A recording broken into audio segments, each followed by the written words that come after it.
Well, now, I'm speaking to you on behalf of Larbert Baptist Church. Monday, the 14th of February. Note that, the 14th of February. Well, there's only one subject I can speak of on the 14th of February.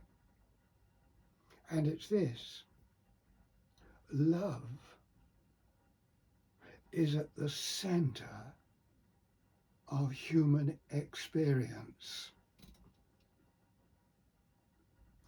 I don't mean by love some saccharine, gushing sentimentalism.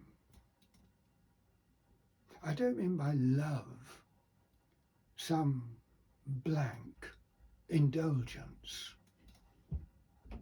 I don't mean by love a blind, foolish, intentional determination not to face facts. I mean by love an open, candid perception of need and a purpose to meet the need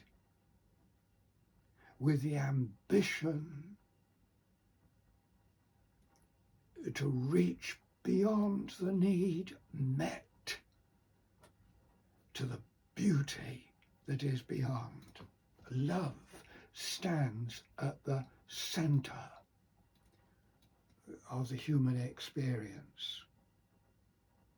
Love is always outward, from self to others. As I think about it, what else in and of itself is always outward, from self to others? Power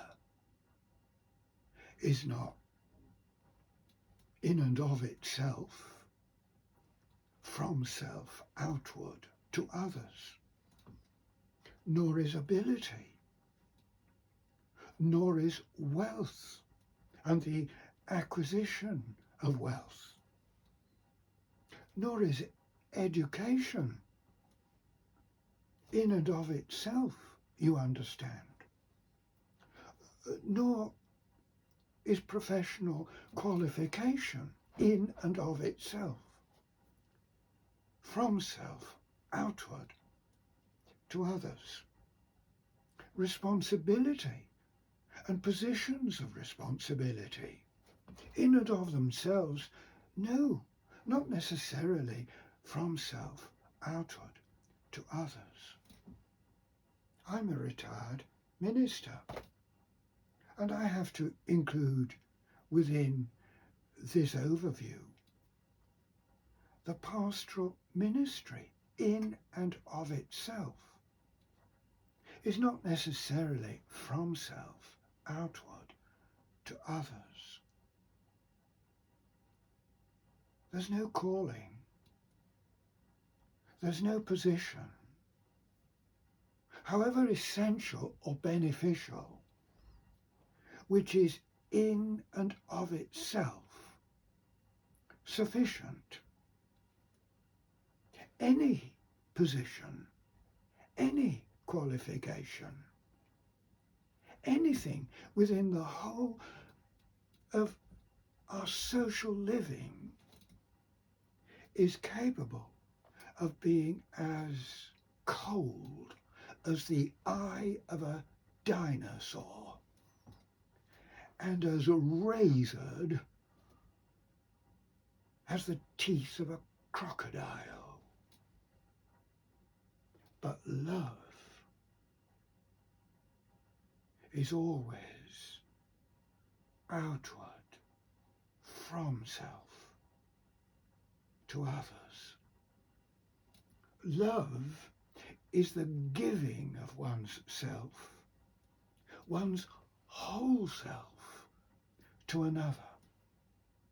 Love has no limits. Love moves with immense desire for the absolute best for another. Love counts no cost too costly. Love takes life's choicest gifts, self's purest abilities, and pours them all out to be a blessing to the one who is loved. Love is adventurous, innovative, diligent to express itself. Love is never oppressive and smothering and chaining and dominating. Love thoroughly, beautifully, comprehensively shows its character in ways of free holiness and voices its deepest truths in words of wise excellence. Love, wherever it is found, irrespective of all else, rises above our wild and angry divisions, leaps across walls, however steep, runs with moving, melting reality into every life, however rough and barren and broken and brutal, with echoes of that paradise for which our wayward human race was made. The holy, incomparable gospel of Christianity moves upon two cardinal truths. And here is the first. God is love. I don't mean that God is loving. I mean that God is the fountainhead of love. It is his character. God is love.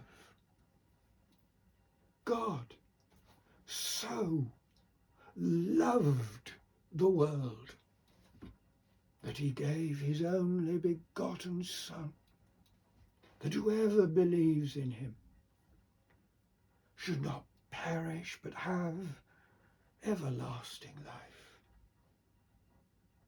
And the holy gospel of Christianity stands upon that fact. God is love.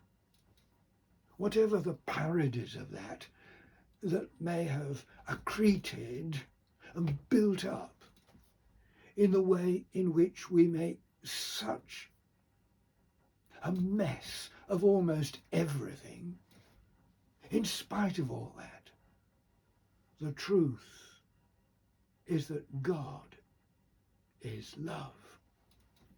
And the second of these two cardinal truths is this.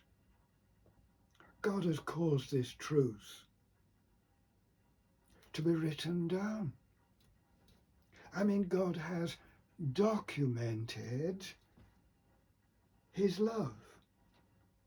God has preserved the document.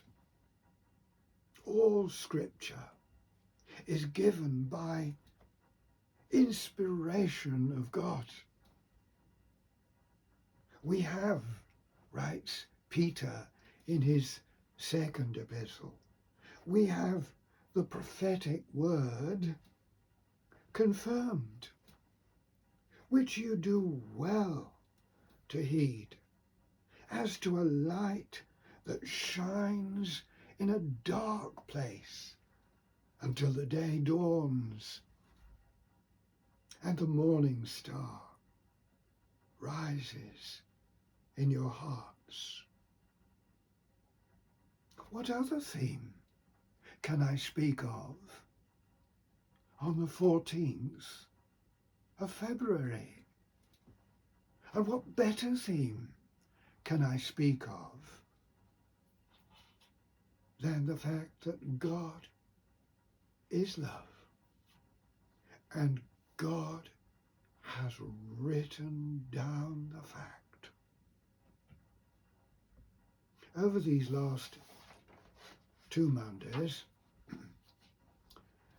I've quoted Shakespeare's sonnets.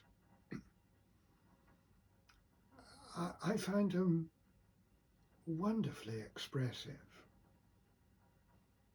I hope you don't mind my quoting them. And of course, there are some sonnets, and one in particular, that is absolutely made for the 14th of February. Let me not to the marriage of true minds admit impediments. Love is not love which alters when it alteration finds, and so on.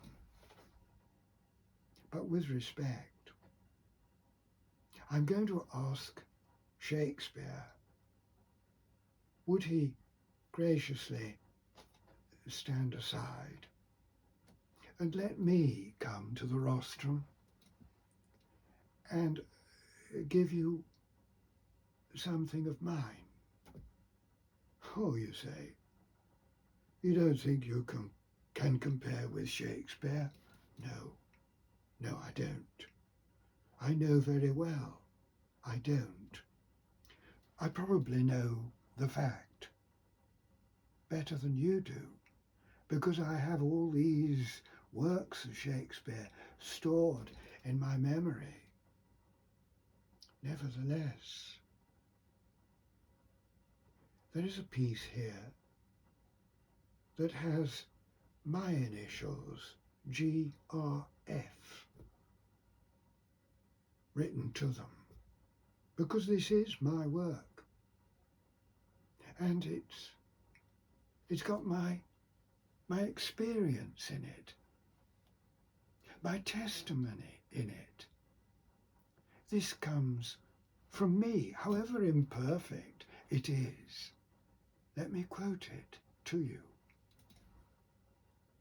When the card came with its tokens of love, I did not think that it came from above. I, undiscerning, sought questioningly, who was this someone so heart-moved for me? When the card opened its gilt pages rare, telling of promise beyond all compare, I, undiscerning, unheedingly took words bringing tears every time that I look. When the card came, my astonishment grew. Word upon word of it, glowingly new. I, undiscerning, such mystery is this, that I, a poor sinner, could bring him such bliss. When the card came, with its telling the prize, I really was, in somebody's eyes, I, undiscerning at love to such loss. How could his love for me lead to that cross? Oh, thou Redeemer, thou Lover, thou King, captive my heart till thy wedding bells ring. Now I discerning what then seemed so hard, a lost, weary world, has God's Valentine card. Isn't that true? Well, I don't know whether you think it's true, but with every fibre of my being, I tell you, it is the truth. God is love. Well, there you are. God bless you.